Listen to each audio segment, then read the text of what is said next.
So for those of you who have watched my Life in the Hills series, you would have seen this staircase appear in an episode, and I did build it all on camera and explain it.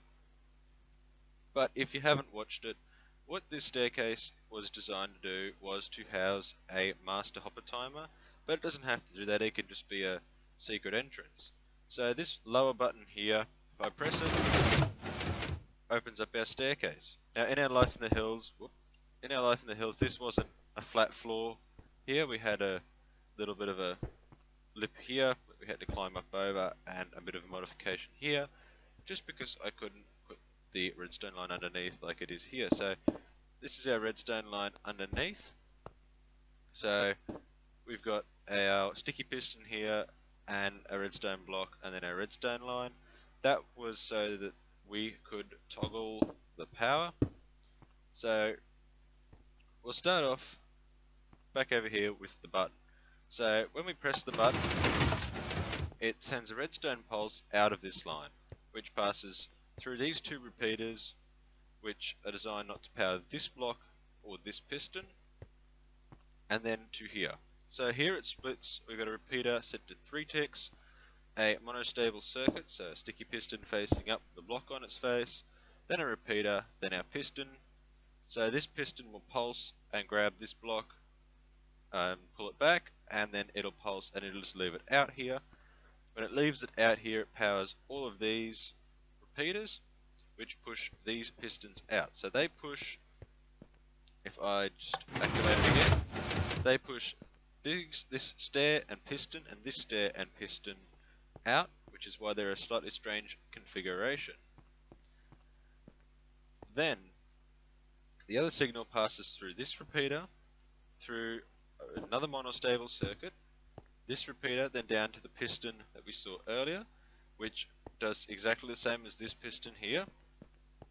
And if we pop around here, it then runs up here into a repeater here and a repeater here, which if we come inside will power the block directly across from this one, so this block here. So there's our repeater, and this block here, and you can see our repeater down there. So that is how this door works. So that is a redstone door, redstone stair door. It's not 100% seamless. You can see the pistons, but when it is shut, you would never know that it's there. So I use just a button in my world. You could set it up for a redstone torch key or something a bit more sophisticated, a bit more hidden, if you really wanted to hide some precious items in there. But yeah, that's everything you need to know to build this design. I'll just pop around here and you can take a screenshot of this side if you really need to build this. So just remember, both these blocks are monostable circuits. Now, if you want to do what I did and put a hopper timer inside your room, then this bit is a continuation of this design. So this line around here is the theoretical bounds of my room, and then this was the roof height of the room. So what we've got is another button. So when we press this button, we get a redstone pulse up here into a monostable circuit through this repeater, and then it runs down to here, gives this piston a 1 tick pulse, which causes it to either drop the block here or retract the block here. So if we pop back over and press this again, you can see that the block has been dropped off.